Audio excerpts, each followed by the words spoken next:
Hello students, welcome to this class of the physics. Last time आपण series and पॅरल combination बघितलेलं आहे. आता सिरीज आणि पॅरल कॉम्बिनेशनचे काही क्वेश्चन्स आपण बघूया. First question is like this. A wire of resistance 6R is bent in the form of a circle. What is the effective resistance between the ends of the diameter? Okay, 6R and this is bent to form a circle like this. Okay, it is bent to form a circle.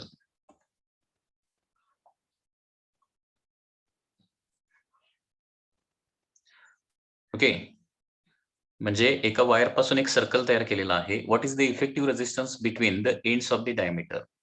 म्हणजे for example हा एक point आपण ए घेतला आणि त्याचा हा point जर बी घेतला तर ए बी हा काय असला पाहिजे, त्याचा डायमीटर असला पाहिजे. तर या दोन पॉइंट ए आणि बी च्या मध्ये इक्विव्हॅलंट रेझिस्टन्स किती असेल असा क्वेश्चन आहे. ओके, तर आता बघा टोटल वायरचा रेझिस्टन्स 6R असेल तर हाफ पार्टचा रेझिस्टन्स किती येणार, 3R आणि 3R येणार हाफ पार्टचा. म्हणजे इथं हे या होणार खालच्या पार्टचा रेझिस्टन्स 3R. ओके, आता पुन्हा एकदा याची सिम्प्लिफाईड डायग्राम काढले तर ही अशी होणार आहे. ए आणि बी हे दोन पॉइंट आहेत. ओके, तर 3R रेझिस्टन्स इथे येणार आहे. ओके, आणि 3R रेझिस्टन्स इथे येणार आहे. ओके, याची सिम्प्लिफाईड. आता 3R कसे आहेत, पॅरल आहेत आणि त्याच्यामुळे इक्विव्हॅलंट रेझिस्टन्स याचा येणार आहे आरपी इज इक्वल टू, लक्षात आलं ना, पॅरल कॉम्बिनेशन मध्ये इक्वल रेझिस्टर असेल तर काय करायचं, रेझिस्टन्स डिवायडेड बाय एन करायचं असतं. सो 3R/2 म्हणजे काय होणार आहे, 3/2R किंवा 1.5R येणार आहे. इक्विव्हॅलंट रेझिस्टन्स येणार आहे 1.5R. Okay, 1/RP is equal to 1/1 plus 1/2 formula वापरून देखील बघू शकताय. ओके, इक्वल रेझिस्टन्स असले, पॅरल मध्ये असले तर इक्विव्हॅलंट R/N असतो, माहिती आहे ना. आता 3R चे इक्वल आहेत दोन आणि दोन असल्यामुळे काय होणार आहे, 3R/2 होणार आहे. So that is the answer. Very simple question.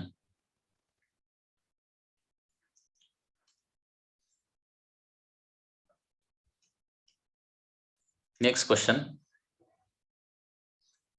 Find the equivalent resistance in following cases. आता इथे काही सिम्प्लिफाईड डायग्राम असणार आहे, त्याचा इक्विव्हॅलंट रेझिस्टन्स आपल्याला फाइंड आउट करायचा आहे.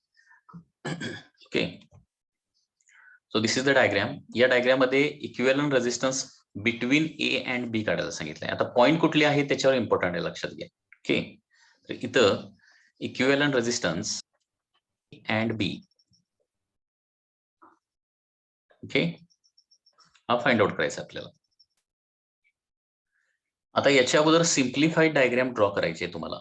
ओके, सिम्प्लिफाईड डायग्राम कसं काय काढायचे बघा. सुरुवातीला पॉईंट ए आणि पॉईंट बी मार्क करा. ए आणि बी मधला काढायला सांगितलं तर ए आणि बी मार्क करायचे आणि रेझिस्टन्सेस जे आहेत ते काय करायचे आहेत, सगळे जोडायचे आहेत ऍज इट इज. ए आणि बी च्या मध्ये डायरेक्टली. आता 50चं एक एंड ए ला आहे आणि दुसरं एंड बी ला आहे, त्याच्यामुळे 50 ऍज इट इज ए आणि बी च्या मध्ये येणार आहे 50 ओहम. आणि आता बघा 20 ओहमचं एक आणि 20 ओहमचं दुसरं एंड बी ला न्यायचं आहे, परंतु ते 30 मधूनच बी ला जाऊ शकतं. 30 मधून बी ला जाऊ शकतं. ठीक आहे, म्हणजे लक्षात घ्या, तुम्हाला ए आणि बी मधला इक्विव्हॅलंट रेझिस्टन्स काढायचा असेल तर ए टू बी तुम्हाला काय करायचं आहे, ऍक्च्युअली ट्रॅव्हल करून बघायचं आहे. ए टू बी काय करायचं आहे, ट्रॅव्हल करायचं आहे. लक्षात घ्या. आता ए टू बी कसं जाऊ शकतो, ए टू बी 50 मधून एक जाऊ शकतो आणि ए टू बी 20 मधून मग 30 मधून बी ला जाऊ शकतो. लक्षात येते का. आता 50 हा ए आणि बी मध्ये डायरेक्टली येणार आहे आणि ए टू बी आता जाण्यासाठी सेकंड पाथ येणार आहे 20 अँड देन 30. म्हणजे 20 नंतर 30 आहे, म्हणजे हे सिरीज कॉम्बिनेशन आहे. आता 20-30चे इक्विव्हॅलंट किती येणार आहे, तर 50 येणार. म्हणजे हा 50 ओहम ए आणि बी मधला ऍज इट इज येणार आणि त्याला पॅरल मध्ये परत 20 आणि 30चा इक्विव्हॅलंट किती येणार, रेझिस्टन्स येणार आहे 50 डिवाइडेड बाय 2 म्हणजे किती येणार आहे, 25 ओहम. ओके, काय डाऊट असला तर विचार.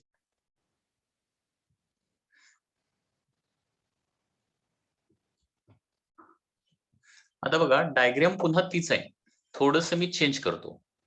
ओके, आता क्वेश्चन काय विचारलाय, find equivalent resistance between A and C विचारलं.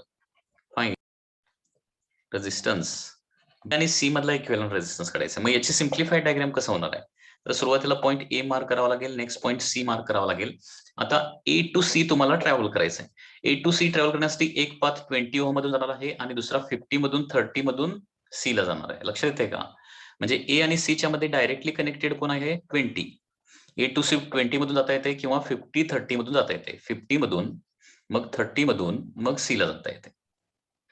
लक्षात आलं का. म्हणजे पॉईंट्स जर चेंज केले तर काय होतो, इक्विव्हॅलंट रेझिस्टन्स चेंज होतो. त्याच्यामुळे एक्झाम मध्ये फक्त इक्विव्हॅलंट रेझिस्टन्स असा क्वेश्चन नसतो, कुठले 2 पॉईंट ते सांगितलेले असतात, ते पॉईंट बघायचे आणि त्याच्यानुसार सिम्प्लिफाईड डायग्राम ड्रॉ करायचे. सो 50-30 सीरीज मध्ये आल्यानंतर काय होणार आहे, त्याचं 80 होणार.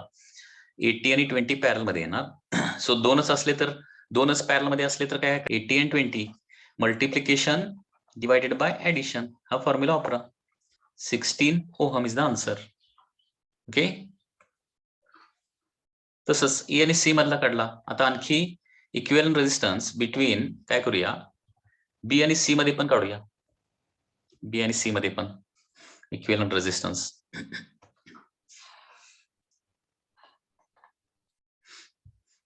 बघा, find equivalent B and C. B आणि सी मधला काढायचा आहे. हा पॉईंट आहे बी, हा पॉईंट सी. आता बी टू सी तुम्हाला ट्रॅव्हल करायचं आहे. बी टू सी एक 30 ओम मधून डायरेक्ट एक जाता येतंय किंवा 50 मधून मग 20 मधून सी ला जाता येतं. त्याच्यामुळं बी आणि सी मधली equivalent circuit diagram b to c directly 30 ohm मधून जाता येतं, बरोबर आहे ना. इथं 30 येणार आहे, म्हणजे 30 ओम डायरेक्टली बी आणि सीच्या मध्ये कनेक्टेड आहे. आणि त्याच्यानंतर 50 मधून 20 मधून सी ला जाणार, म्हणजे काय होणार आहे, म्हणजे आपण जातोय म्हणजे ऍक्च्युअली तो करंट तसा फ्लो होत असणार आहे, लक्षात घ्या. सो 50 मधून 20 मधून सी हा 30. पॅरल कॉम्बिनेशनचा इक्विव्हॅलेंट रेझिस्टन्स काय असतो, मल्टिप्लिकेशन इज 100. तर इथं 0 0 0 0 कॅन्सल, लक्षात येते. So between A and b 25, a and c 16 and b and c 21 येणार आहे.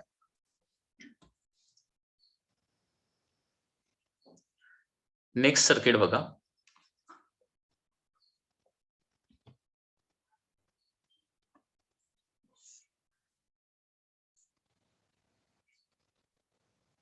It is like this.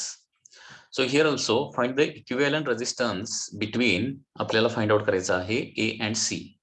Okay, so this is point A, this is point B. आता या सर्किट मध्ये सिरीज मध्ये कोण, पॅरल मध्ये कोण, हे तुम्हाला आयडेंटिफाय करता येतं, करता. 8 आणि 4, 8 आणि 4 ओहम हे दोन रेझिस्टन्स सिरीज मध्ये आहेत का, असं मी जर क्वेश्चन विचारला तर तुमचं काय आन्सर असेल? 8 आणि 4 सिरीज मध्ये आहेत का, बोला जरा. Yes or no.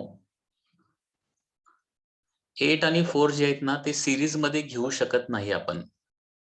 याचं रिझन काय आहे, मी तुम्हाला सांगितलेलं होतं. 8 आणि 4च्या मध्ये जर ब्रँच निघालेली असेल तर ते 8 आणि 4 सिरीज मध्ये घ्यायचे नाहीत, लक्षात घ्या. ठीक आहे, काय सांगतोय लक्षात येत आहे. आता इथं 3 ओहमची मध्ये ब्रँच जर निघाली नसती 8 आणि 4च्या मध्ये, तर काय झालं असतं, 8 आणि 4 हे सिरीज आले असते, ब्रँच नसती तर. बरं, 4 आणि 1 सिरीज मध्ये आहेत का? 4 आणि 1, 4च्या एंड पॉइंटला 1 ओहमचा स्टार्टिंग पॉइंट जोडलेला आहे. ओके, आणि त्याच्यामुळे 4 आणि 1 जे आहेत हे मात्र सिरीज मध्ये होणार आहेत. ओके, 4 आणि 1 सिरीज मध्ये, मग सिरीज मध्ये असेल तर ते अगोदर सॉल्व्ह करायचं. ओके, 4 आणि 1 यांचा इक्विव्हॅलेंट रेझिस्टन्स किती होणार बघा, याचा 5 होणार ना, 5 ओहम होणार. आणि 4 आणि 1च्या ठिकाणी मी तिथं 5 ओहम लिहू शकतो. आता हा 5 ओहम आणि 3 ओहम बघा, 3चे एंड पॉइंट जिथं आहे तिथंच 5चे दोन्ही एंड पॉइंट जॉईन होणार आहेत, म्हणजे 3 आणि 5 पॅरल मध्ये येणार ना. पॅरल मध्ये आल्यामुळे त्याचा इक्विव्हॅलेंट किती होणार, मल्टिप्लिकेशन डिवायडेड बाय ऍडिशन, म्हणजे 15/8 होणार, बरोबर आहे ना. 4 आणि 1चा इक्विव्हॅलेंट रेझिस्टन्स आला 5 आणि 3 कसे येणार आहेत, पॅरल मध्ये येणार. आता 5 आणि 3 पॅरल मध्ये आले तर मल्टिप्लिकेशन बाय ऍडिशन म्हणजे 15/8 येणार.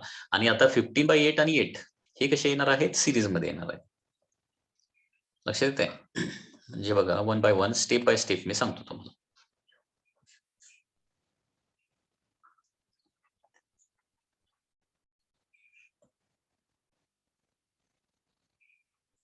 सुरुवातीला 4 आणि 1चा इक्विव्हॅलेंट लिहूया. हा 8 ओहम ऍज इट इज लिहितो, 3 ओहम ऍज इट इज लिहितो, आणि ठीक आहे. त्याच्यानंतर नेक्स्ट डायग्राम. आता 3 आणि 5चा इक्विव्हॅलेंट काढूया. 3 आणि 5चा इक्विव्हॅलेंट दोघांच्या ठिकाणी मी लिहू शकतो. हा 8 ऍज इट इज, 3 आणि 5चा इक्विव्हॅलेंट होणार मल्टिप्लिकेशन डिवायडेड बाय ऍडिशन. ठीक आहे, आणि त्याच्यानंतर 8 आणि 15/8 is equal to 64 plus 15. Okay, 79/8 येणार आहे, बरोबर आहे ना. 64 प्लस 15 म्हणजे 79/8 ओहम इज द. समजा याची सिम्प्लिफाईड डायग्राम काढा असं विचारलं तर सिम्प्लिफाईड डायग्राम काढून देखील तुम्ही सॉल्व्ह करू शकताय. ओके, बघा, ही एक मेथड देखील यूज करा. हा पॉइंट बी आहे, तर इथं मध्ये रेझिस्टन्स नसेल तर हा इथं पण पॉइंट काय येणार आहे, बीच येणार आहे, आणि इथं पण पॉइंट काय येणार आहे, बीच येणार आहे, लक्षात घ्या. इथं पॉईंट बी असेल, मध्ये रेझिस्टन्स नसेल तर सगळे पॉईंट पुढचे काय करायचे, बी बी बी मार्क करायचे. ठीक आहे. आता हा पॉईंट आपल्याला माहिती नाहीये, हा पण पॉईंट माहिती नाहीये, कारण तो ए ला पण डायरेक्टली कनेक्टेड नाहीये, बी पण डायरेक्टली कनेक्टेड नाहीये. त्याला सी म्हणतो, याला डी पॉईंट म्हणतो. आता याची सिम्प्लिफाईड डायग्राम अशी काढू शकता. ए आणि बी पॉईंट्स अगोदर मार्क करा. ठीक आहे. आता त्याच्यामध्ये सी आणि डी पॉईंट हे मध्ये कुठेतरी येणार आहेत. सपोज सी हा पॉईंट मी इथं मध्ये मार्क केला, सी हा पॉईंट. तर बघा, ए आणि सी च्या मध्ये आहे 8 ओहम. ए आणि सी च्या मध्ये किती आहे, 8 ओहम आहे. ठीक आहे. बी आणि सी च्या मध्ये आहे 3 ओहम. 3 ओहम. ओके, 8 झाला, 3 झाला. आता 4 जो आहे तो सी आणि डी च्या मध्ये आहे आणि 1 जो आहे तो बी आणि डी च्या मध्ये आहे. म्हणजे सी टू बी जर जायचं झालं, सी पासून बी पर्यंत जायचं झालं, ओके, सी पासून बी पर्यंत जायचं झालं तर हे असं होणार. हे 2 रेझिस्टन्स असतात सी टू बी जायला. इथं पॉईंट हा मध्ये डी येणार आहे त्याचा. दिस इज 4, दिस इज 1. याची ही सिम्प्लिफाईड डायग्राम अशी होणार आहे. लक्षात येते का? बघा,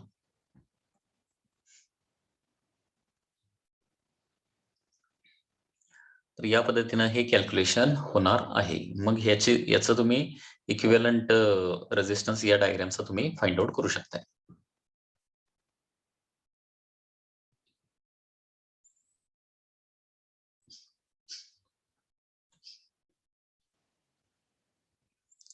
Next question.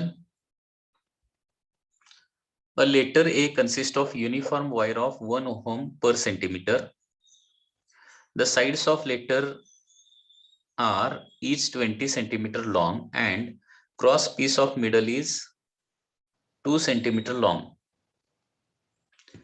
While apex angle is 60 degree, find the resistance of letter between the ends of the legs. तर याची डायग्राम काढूया. The sides of letter are 2 centimetre each घ्यायचं आहे. It is not 20 centimetre each, 2 centimetre each. And the cross piece in the middle is 2 centimeter long. So letter A is like this. Okay, letter A is like this. आणि letter ए मधल्या सगळ्या side जे आहेत ते आपण अशा denote करूया, a b c d and e. Okay, cross piece म्हणजे बीडी हा क्रॉस पीस त्याच्यामध्ये असणार आहे. ओके, आता इथं letter a consist of uniform wire of resistance 1 ohm per centimetre. म्हणजे एका सेंटीमीटरला 1 ओहमचा रेजिस्टन्स आहे. Okay, each side of letter are each 2 centimetre long. प्रत्येक साइड 2 सेंटीमीटर लॉंग आहे. जर एका सेंटीमीटरला 1 ओहम असेल तर 2 सेंटीमीटरला 2 ओहम, म्हणजे इथं 2 ओहम येणार, इथं 2 ओहम येणार. म्हणजे सगळे इक्वल रेजिस्टन्सेस आहेत असं आपण ऍझ्युम करूया. याची रेजिस्टन्सच्या स्वरूपात डायग्राम काढायची झाली तर ही अशी होणार आहे.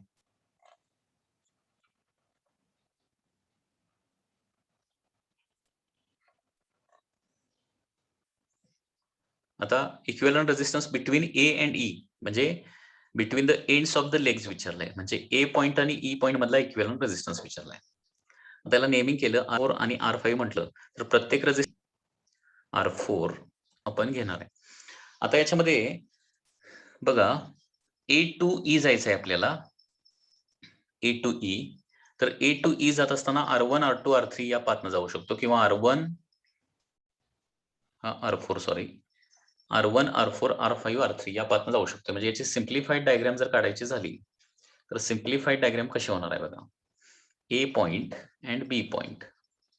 ए आणि बी च्या मध्ये R1 R2 R3 असं आपण जाऊ शकतोय. R1 R2 अँड R3 असं आपण जाऊ शकतोय. ठीक आहे. त्याच्यानंतर R4 आणि R5, R1 R2 च्या मध्ये R1 आणि R2 बरोबर आहे ना. R1 आणि R2 हे दोन रेझिस्टन्स दिसतात का, त्यांच्या मध्ये R4 जोडलेला आहे, मध्ये R4 जोडलेला आहे. आणि त्याच्यानंतर R2 आणि R3 च्या मध्ये R4 हा कोणाला जोडलेला आहे, R5 ला जोडलेला आहे. आणि R5 चा एंड पॉइंट कुठे जोडलेला आहे, R2 आणि R3 च्या मध्ये जोडलेला आहे. अशी त्याची थोडी सर्किट डायग्राम होणार आहे. सिम्प्लिफाईड सर्किट डायग्राम जर ड्रॉ करायची झाली तर. लक्षात येत आहे. म्हणजे सगळ्यात अगोदर आपल्याला कोण सॉल्व्ह करावं लागेल, R4 R5 सॉल्व्ह करावं लागणार आहे. R4 R5 चा 2 आणि 2 इक्विव्हॅलंट किती होणार, 4 होणार. म्हणजे याची नेक्स्ट स्टेपची डायग्राम जी आहे ती अशी होणार आहे. R4 R5 ऐवजी इथं 4 लिहिला, बाकी हे 2 2 आणि 2 आहेत. आता काय करणार, 4 आणि 2 पॅरल मध्ये आहेत, त्याचा इक्विव्हॅलंट. ओके, म्हणजे होणार आहे 4/3. ओके, 4/3 हा मधला होणार आहे. आता मग 3च रेजिस्टन्स आले सिरीज मध्ये आणि एंडचा 2 या सगळ्यांचे ऍडिशन 2 + 2 4 4/3 म्हणजे 16/3 होणार आहे. Okay 16/3 ohm is the final. लक्षात घ्या या सर्किट डायग्राम मध्ये सिरीज मध्ये कोण पॅरल मध्ये कोण लगेच लक्षात आलं पाहिजे. आता R1 R4 डायरेक्टली आपण सिरीज घेऊ शकतोय का नाही घेऊ शकत, कारण R1 R4 च्या मध्ये काय जोडलेलं आहे R2 ब्रँच निघालेली आहे. R1 R4 किंवा R1 R2 सिरीज मध्ये घेऊ शकतो का ते पण डायरेक्टली घेऊ शकत नाही, कारण R4 ची ब्रँच मधून निघाली. आता R4 आणि R5 सिरीज मध्ये घेऊ शकतोय का ते घेऊ शकतोय. मग तिथून सॉल्व्ह करायला चालू करायचं, कारण R4 च्या एंड पॉइंटला R5 जोडलेला आहे. त्याच्यामुळे R4 आणि R5 काय आहे डायरेक्टली सिरीज आहेत. त्याच्यामुळे R4 R5 अगोदर सॉल्व्ह करावं लागेल. 2 आणि 2 4 ते 4 R2 ला पॅरल मध्ये येणार, म्हणजे 4 आणि 2 पॅरल, that is multiplication bye addition म्हणजे 8/6 म्हणजे 4/3 होणार आणि 2 4/3 आणि 2 म्हणजे फायनल आन्सर येणार आहे 16/3 ohm, that is R equivalent येणार. Next question.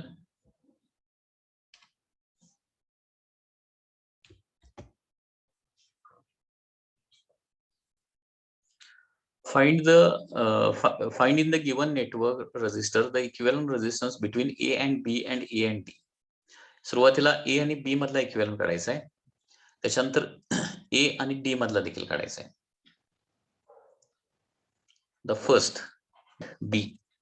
याची थोडीशी सिम्प्लिफाईड सर्किट डायग्राम तुम्हाला काढता येते काय बघा. पॉईंट A पहिला 1 ओहम रेजिस्टन्स. 1 ओहम कुठं जोडलेला आहे A आणि B च्या मध्ये डायरेक्टली जोडलेला आहे. A to B डायरेक्टली जोडलेला आहे. So this is 1.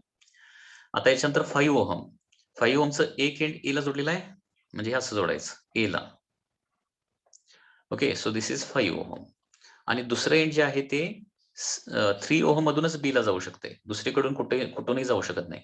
ओके 5 ओहमचं एक एंड ए ला, म्हणजे नेहमी लक्षात घ्या प्रत्येक रेजिस्टन्स ए आणि बी ला जोडायचा प्रयत्न करायचा तुम्हाला. सो 5 ओहमचं एक एंड ए ला जोडलेलं आहे, दुसरं एंड 5 ओहमचं दुसरं एंड म्हणजे राईट हँड साईडचं एंड बी कडे न्यायचं आहे. बी कडे न्यायचं आहे म्हणजे 3 ओहम मधूनच बी ला जाऊ शकतं, दुसरा पाथच नाहीये तिथं. ठीक आहे, म्हणजे 5 आणि 3 झालेले आहेत. आता 2 ओहम. 2 ओहमचं एक एंड जे आहे ते कुठं जोडलेलं आहे बघा, ए ला जोडलंय. आणि 2 चं दुसरं एंड 6 मधून 3 मधून बी ला जायला पाहिजे, दुसरा पाथ नाही. 6 मधून 3 मधून बी ला 2 चं दुसरं एंड, म्हणजे इथं 6 येणार, मग हे खाली आणावं लागेल, म्हणजे ते 3 मधून बी ला जाईल. लक्षात येते का? So this is the simplified circuit diagram. Okay पुन्हा एकदा ड्रॉ करतो, म्हणजे तुम्हाला पुन्हा एकदा लक्षात येईल हे.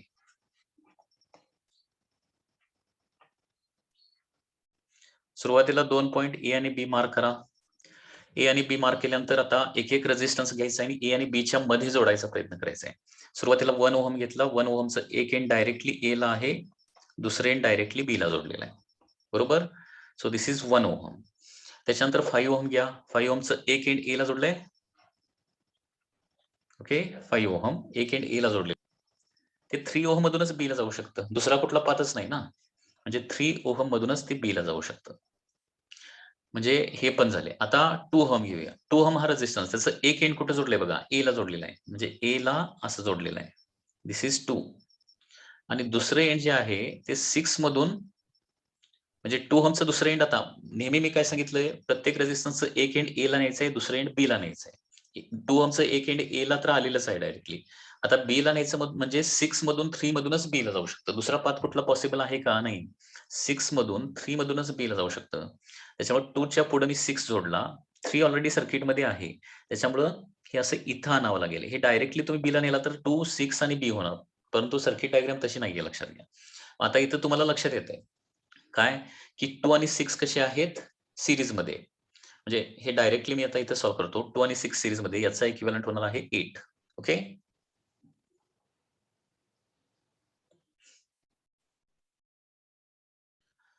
त्याच्यानंतर 8 आणि 5 आता पॅरल मध्ये येणार.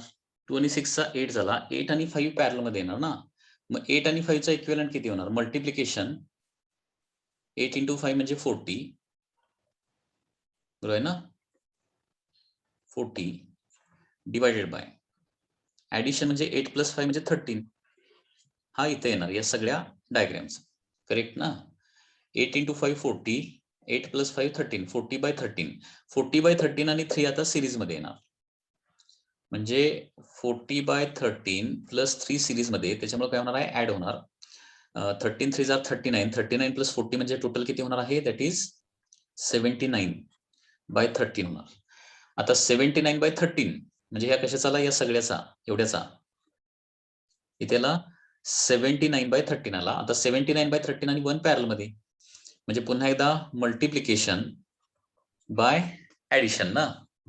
मल्टिप्लिकेशन म्हणजे 79/13 इंटू 1 होणार, म्हणजे 79/13 होणार, डिवायडेड बाय ऍडिशन म्हणजे 79/13 डिवायडेड बाय 79/13 प्लस 1, 79 प्लस 13 म्हणजे 292 डिवायडेड बाय 13, म्हणजे 13 cancel, 2 is the final answer. Okay, so याचा इक्विव्हॅलंट येणार आहे ए आणि बी मध्ये 79 डिवायडेड बाय 92. आता याच्यानंतर नेक्स्ट ए आणि डी मधला कॅल्क्युलेट करायचा आहे. ए अँड डी, तीच डायग्राम पुन्हा इथं मी कॉपी पेस्ट करतो.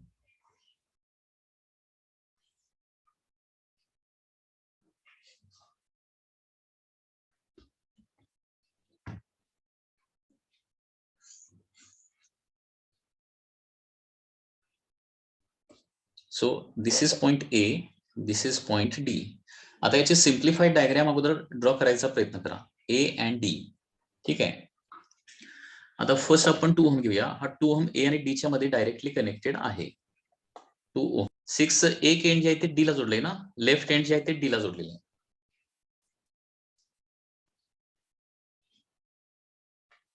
6 आणि 6 एक एंड डी ला झालं, दुसरं एंड ए ला न्यायचं आहे. ए ला नेण्यासाठी 5 ओहम मधूनच ए ला जाऊ शकतंय, म्हणजे हे 5 ओहम इथं ड्रॉ करावं लागेल आणि मग ते ए ला न्यावं लागेल. ठीक आहे. आणि त्याच्यानंतर हा 1 ओहम, 1 ओहमचं एक एंड ए ला जोडलंय, दिसतंय का डायग्राम मध्ये, 1 ए ला जोडलेला आहे. दुसरं एंड जर डी ला न्यायचं झालं तर 3 मधून 6 मधूनच डी ला जाऊ शकतंय, म्हणजे इथं 3 काढावं लागेल. त्याच्यानंतर हा 6 ऑलरेडी सर्किट मध्ये आहे, 6 मधून डी ला जाणार आहे. म्हणजे आता इथं सिरीज मध्ये कोण आले, 1 आणि 3. सॉल्व्ह करा. 1 आणि 4 आणि 5 पॅरल मध्ये येणार. Multiplication is 20, addition is 9. So या सगळ्या 20/9 आणि सो 20 प्लस 54 म्हणजे 74/9 होणार. ओके, हा एवढ्या सगळ्याचा 74/9 होणार आहे. आणि 74/9 आणि 2 हे पॅरल मध्ये येणार आहेत. So multiplication divided by addition. So R 9 into 2 divided by 74/9 plus 2, 48/9 आणि डिनॉमिनेटरला 92/9 होणार. 9 2 जार 18, 18 प्लस 74 म्हणजे काय होणार आहे, 92 डिवाइडेड बाय 9, 9 9 कॅन्सल होणार, 148/92 होणार आहे. ओके, 148 डिवाइडेड बाय 92, याला पूर्ण डिवाइड होतंय काय बघा, पूर्ण डिवाइड होतंय. 37. So 37/23 is the final answer. 37/20. Next question.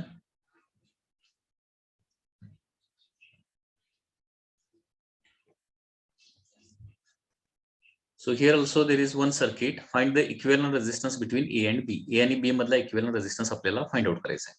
Okay, this is point A, this is point बी.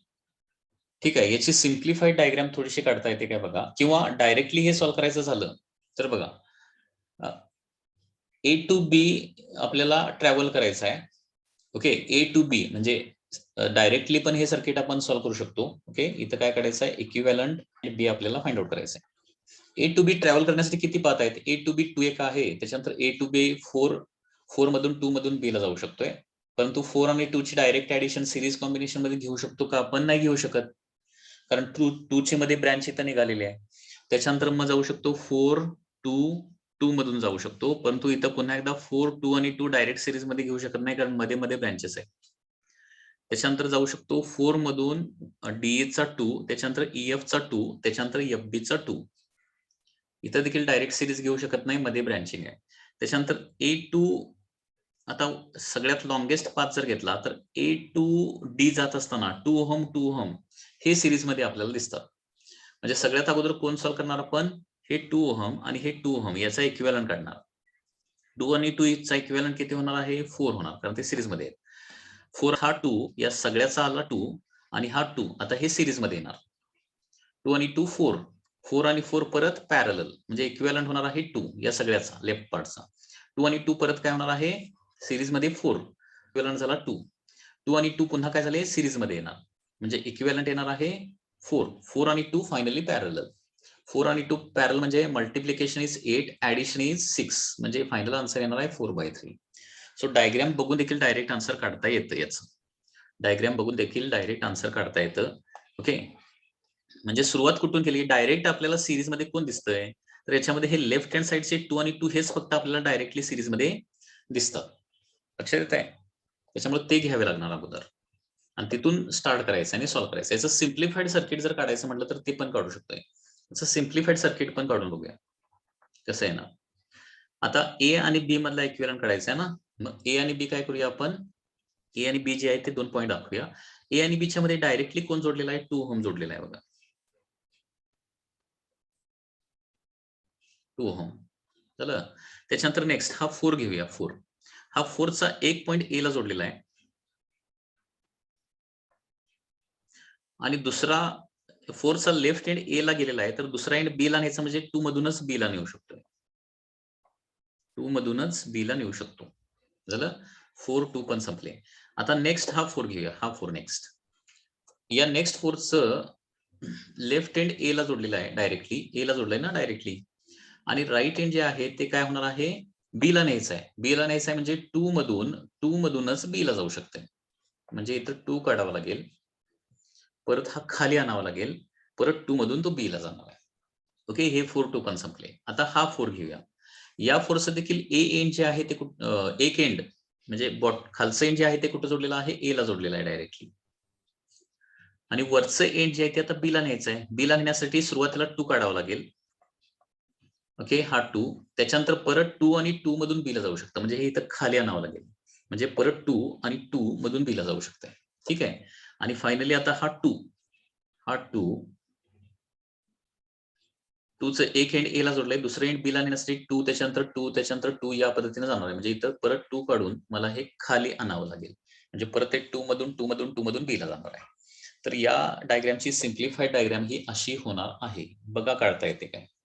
हा व्हिडिओ पुन्हा एकदा नंतर रिपीट बघा, म्हणजे तुम्हाला लक्षात येईल. मग आता हे सॉल्व्ह करत जायचं आहे टॉप टू बॉटम. 2 आणि 2 चा इक्विव्हॅलंट झाला 4. 4 आणि 4 चा इक्विव्हॅलंट होणार आहे 2. 2 आणि 2 चा इक्विव्हॅलंट होणार आहे सिरीज मध्ये आल्यामुळे 4. या 4 आणि 4 चा इक्विव्हॅलंट होणार आहे 2. 2 आणि 2 चा इक्विव्हॅलंट होणार आहे 4. हा 4 आणि हा 4 याचा इक्विव्हॅलंट होणार आहे 2.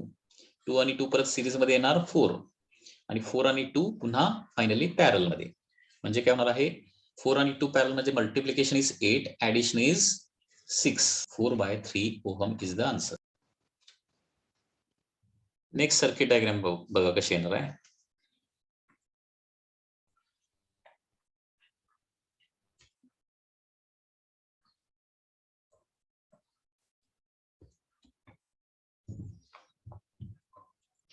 Find the equivalent resistance between A and be in the following case. Equivalent resistance आपल्याला ए आणि बी मधला फाइंड आउट करायचा आहे इन दिस केस. आता इथं बघा, डायरेक्ट जर सॉल्व्ह करायचं झालं तर ए आणि बी मधला equivalent resistance a to b travel करायचा आहे. ए टू बी असं एक ट्रॅव्हल करू शकतो, किंवा इथून पुढे जाऊन मग असं ट्रॅव्हल करू शकतो, किंवा मग पुढे जाऊन फायनली हे असं ट्रॅव्हल करू शकतो. हे डिफरंट पाथ आहेत ए टू बी जाण्याचे, लक्षात घ्या. आता इथं 4 आणि 9 हे सिरीज मध्ये घेऊ शकतो का, कारण ए टू बी आपल्याला जायचं आहे, म्हणजे 4 आणि 9 आपल्याला घ्यावे लागणार, त्याच्यानंतर 4 घ्यावा लागणार. हे डायरेक्ट आपण सॉल्व्ह करू शकतोय का, नाही सॉल्व्ह करू शकत, कारण 4 आणि 9 च्या मध्ये इकडे ब्रँच निघालेली आहे, किंवा 9 आणि 4 च्या मध्ये इकडे ब्रँच निघाले आहे, त्याच्यामुळे 4 आणि 9 डायरेक्ट आपण सिरीज मध्ये घेऊन कॅल्क्युलेशन करू शकत नाही. त्याच्यामुळे आपल्याला ब्रँच इकडे जाणारे ब्रँच आहे ते अगोदर कॅन्सल आउट करावे लागणार आहे, इकडची ब्रँच किंवा इकडची ब्रँच. त्याच्यासाठी आपण काय करूया, या डायग्रामच्या एंडला जाऊया. एंडला, डायग्रामच्या एंडला गेलो तर 1 1 आणि 1, कारण पहिल्या 1 च्या एंड पॉइंटला हा 1 जोडलाय, त्याच्यानंतर त्याच्या एंड पॉइंटला हा थर्ड 1 जोडलेला आहे, त्याच्यामुळे 1 1 1 हे कसे येणार आहेत, सिरीज मध्ये येणार आहेत. ओके, आता हे सिरीज कॉम्बिनेशन मध्ये आल्यामुळं या तिघांचा इक्विव्हॅलंट जो आहे डायरेक्ट आपण काढू शकतो, दॅट इज 3 ओहम. आता 3 आणि 5 पॅरल मध्ये आहेत. आता 3 आणि 5 पॅरल म्हणजे काय होणार आहे, 5 into 3 that is 15 divided by काय होणार आहे, 8 होणार आहे.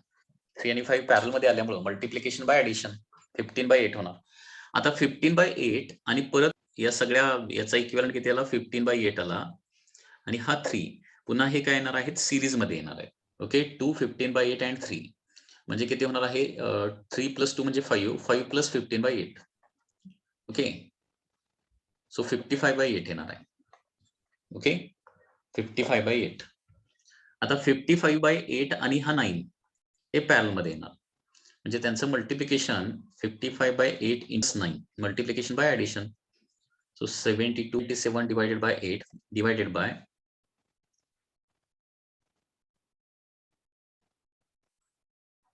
सॉरी हे डिनॉमिनेटरला येणार 127/8 हे डिनॉमिनेटरला आणि न्यूमरेटरला 9 ने मल्टिप्लाय करूया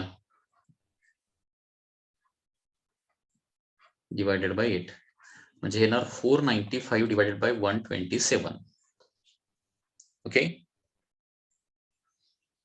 495 डिवायडेड बाय 127. आता 495/127 ओके हा कशाचा आला इथपर्यंत आलेला आहे. आता 495/127 आणि 4 आणि हे 4 हे सगळे आता काय येणार आहेत सिरीज मध्ये येणार आहे. म्हणजे 4 काय होणार आहे त्याच्यामध्ये 8 होणार आहे कारण ते सिरीज मध्ये आहे ना +8 असल्यामुळं 27 1500 चा आन्सर येणार आहे. Okay 1511 divided by 127 is the answer. समजायचं सिम्प्लिफाईड डायग्रामच ड्रॉ करायची म्हटली तर सिम्प्लिफाईड डायग्राम याची कशी येणार बघा. सिम्प्लिफाईड देखील डायग्राम आपण ड्रॉ करू शकतो.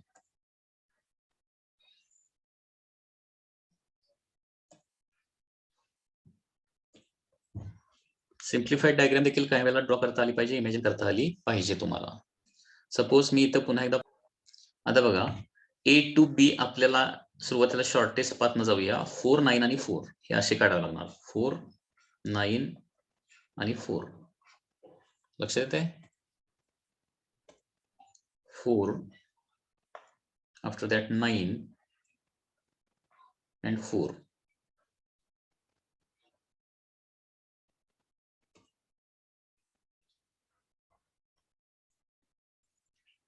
फोर 9 4 A to B तुम्हाला ट्रॅव्हल करायचं आहे आणि सिम्प्लिफाईड काढत असताना काय करायचं A to B सुरुवातीला शॉर्टेस्ट मग त्याच्या पुढचा लॉंगेस्ट मग त्याच्या पुढचा लॉंगेस्ट पाथ घ्यायचा. तर हे 4 9 आणि 4 झालेले आहेत. आता हा 2 होम 2 होमचं एक एंड जे आहे ते कुठे जोडलंय 4 आणि 9 च्या मध्ये जोडलंय लक्षात घ्या 4 आणि 9 च्या म्हणजे लेफ्ट एंड 4 आणि 9 च्या मध्ये जोडला. आता राईट एंड B कडे न्यायचा आहे 3 मधून 4 मधून B ला जाऊ शकतं 5 3 4 5 3 4 आणि B मधून हे असं होणार. 2 चं लेफ्ट एंड 4 आणि 9 च्या मध्ये जोडलं त्याच्यानंतर राईट एंड 5 मधून 3 मधून मग 4 मधून मग B ला जाणार किंवा दुसरं एंड जे आहे ते 3 चं दुसरं एंड 4 आणि 9 च्या मध्ये जोडलंय हे लक्षात घ्यावं लागेल.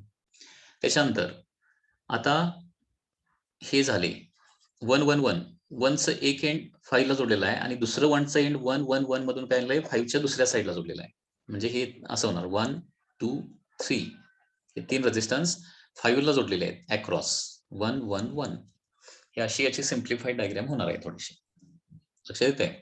आणि त्याच्यानंतर मग हे नेहमीची प्रोसिजर याचा इक्विव्हॅलंट झाला 3 ओके याचा इक्विव्हॅलंट किती येणार आहे 1 + 1 + 1 म्हणजे 3 येणार आहे 3 आणि 5 पॅरल मध्ये 3 आणि 5 पॅरल म्हणजे मल्टिप्लिकेशन बाय ऍडिशन म्हणजे किती होणार आहे 15/8 झाला 15/8 आणि 2 आणि 3 सिरीज मध्ये 5 येणार आणि त्याचा इक्विव्हॅलंट काढला होता आपण दॅट इज किती 15/8 + 5 15/8 + 5 म्हणजे 55/8 काढला होता या सगळ्याचा 55 डिवायडेड बाय 8 आणि 55/8 आणि 9 हे कसे येणार आता पॅरल मध्ये येणार आहे आणि 55/8 आणि 9 पॅरल म्हणजे मल्टिप्लिकेशन बाय ऍडिशन केल्यानंतर 495/127 आणि 495/127 म्हणजे 495 divided by 1016 divided by 1511 ohm हे फायनल आन्सर तुमचं सॉरी 1511 डिवायडेड बाय 127 हे तुमचं फायनल आन्सर येणार आहे. 1511 divided by 127 ohm. This is the. आता आणखी एक सर्किट बघा, नेक्स्ट सर्किट.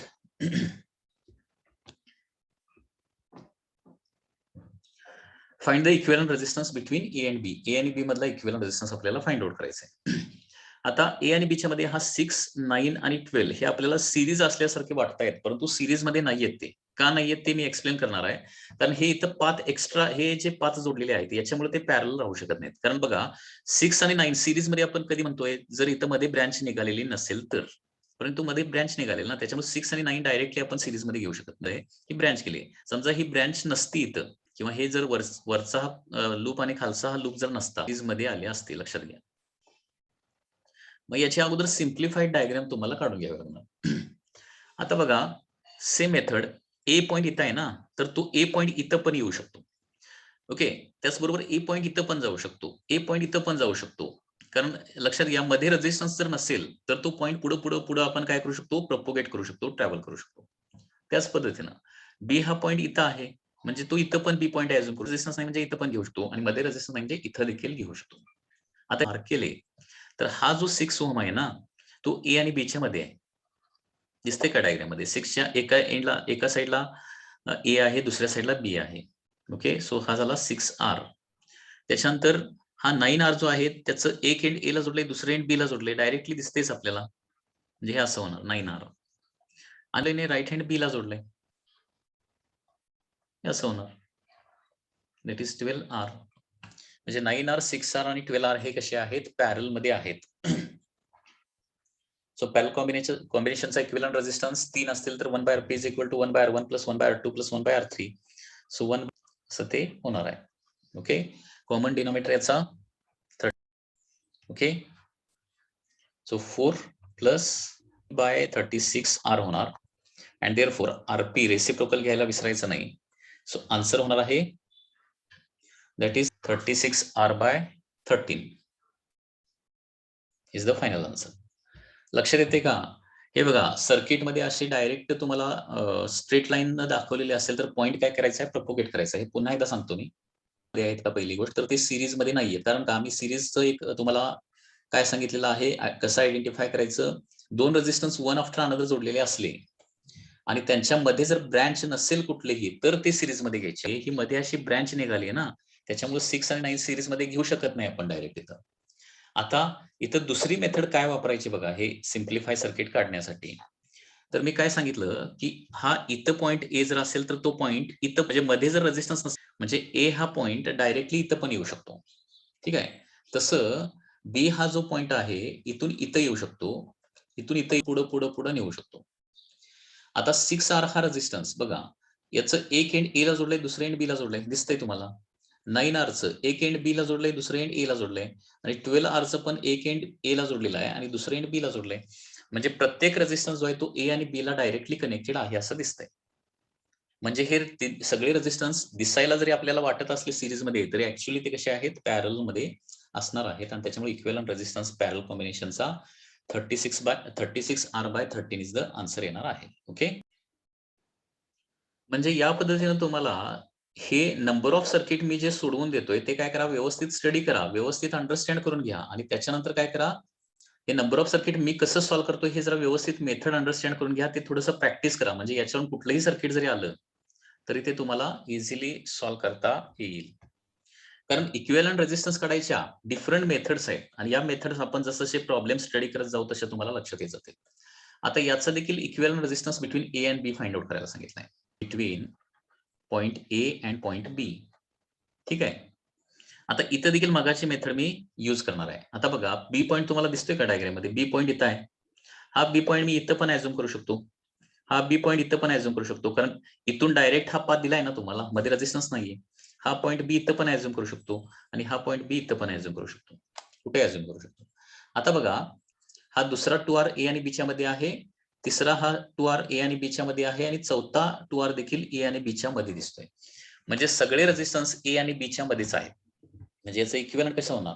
पहिला ए आणि बीच्या मध्ये, दुसरा ए आणि बीच्या मध्ये, तिसरा ए आणि बीच्या मध्ये, आणि चौथा देखील ए आणि बीच्या मध्ये. 2R, 2R, 2R and 2R. मग सगळे 2R बाय म्हणजे R बाय N करायचं. सगळे RR असले आणि N पॅरल मध्ये असले तर R बाय N करतोय. मग 2R बाय इथं 4 होणार आहे. म्हणजे काय येणार आहे answer? R by 2 is the equivalent resistance.